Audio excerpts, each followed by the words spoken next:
खरं तर एक ॲडव्हान्स टेक्नॉलॉजी सॅनिटेशन सोल्युशन आहे. ही फक्त एक टॉयलेट नाही, ह्याला पावडर रूम म्हणलं जातं. एसी वॉशरूम्स यामध्ये आहे. टेक्नॉलॉजी इंटिग्रेशन म्हणजे IoT सिस्टीम, त्याचं इंटिग्रेशन इथं आहे. चेंजिंग रूम्स, विविंग kits, sanitary pad dispenser, baby changing room, अशा अनेक सोयी सुविधा यामध्ये आहेत. आणि त्याचबरोबर त्याला लागून आपण एक दुकान दिलेलं आहे, जे आपण इथल्या परिसरातल्या ह्या भागातल्या महिला बचत गटांना, NGOजना आपण चालवायला देणार आहे. हा फक्त एक प्रोजेक्ट नाही, हा खरं तर एक मिशन आहे. मला आपल्याला सर्वांना एक गोष्ट आनंदाची सांगायची आहे की या विषयावरती जर सगळ्यात पहिलं काम कुणी करायला चालू केलं असेल तर ते आपले सन्माननीय प्रधानमंत्री नरेंद्र मोदीजी साहेब आहेत.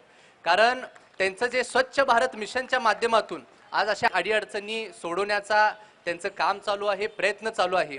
आणि खरं सांगायला गेलं तर उलूचा जन्म सुद्धा ही त्यांच्याकडनं प्रेरणा घेऊन झालेली आहे. मी सन्माननीय मुख्यमंत्री देवेंद्रजी फडणवीस साहेब, सन्माननीय भारतीय जनता पार्टीचे प्रदेशाचे अध्यक्ष रवींद्र चव्हाण साहेब, खासदार धनंजय महाडिक साहेब, कोल्हापूर महानगरपालिका, या सर्वांचंच मनापासून आभार मानतो, अभिनंदन करतो की त्यांच्या सर्वांच्या सहकार्याने आज आपण हा प्रोजेक्ट इथं उभा केलेला आहे. नवीन Suzuki e Access electric scooter silent, smooth आणि स्टायलिश, आरामदायक सीट, डिजिटल फीचर्स आणि रोजच्या वापरासाठी परफेक्ट कम्फर्ट, एक चार्ज आणि शहरभर निश्चिंत राईड, कमी खर्च, शून्य प्रदूषण. आजच मोहिते सुझुकी कावळा नाका, मोहिते सुझुकी उद्यमनगर आणि मोहिते सुझुकी साने गुरुजी शोरूमला भेट द्या.